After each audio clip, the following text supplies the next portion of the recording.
J'ai transmis le VIH/SIDA à 250 personnes. Partie 1 sur 2.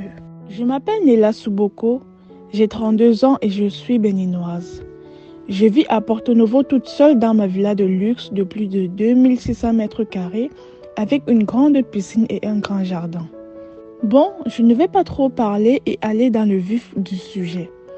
Je suis née avec le VIH/SIDA car ma mère en avait ainsi que mon père. Que les deux reposent en paix. Je n'avais donc rien demandé, mais cela m'est tombé dessus. En grandissant, j'avais remarqué qu'ils mettaient un médicament dans ma bouteille d'eau. Et quand j'ai eu 12 ans, j'ai pris mon courage à deux mains pour leur demander ce que c'était. Et c'est là qu'ils m'ont tout expliqué et même ajouté qu'ils en prenaient aussi. Ils m'ont rassuré en disant que si je continuais à prendre un médicament par jour, j'allais continuer à avoir une vie normale comme tout le monde, sans pouvoir contaminer qui que ce soit. Je leur ai demandé pourquoi j'avais été contaminée s'ils en prenaient.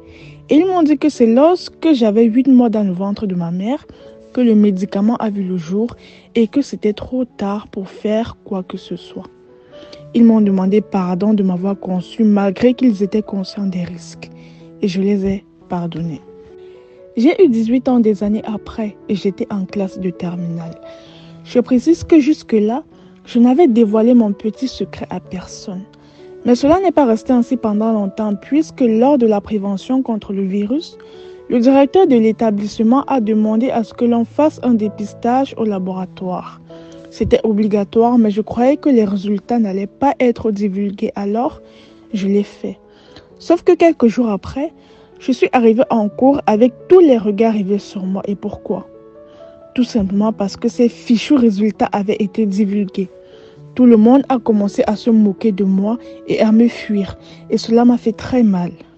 Je suis rentrée à la maison après leur avoir expliqué en vain que j'étais née avec. Puis, je suis allée sur la tombe de mes parents qui sont morts à mes 13 ans, car malgré la prise des médicaments, le stade du virus était déjà très avancé dans leur organisme.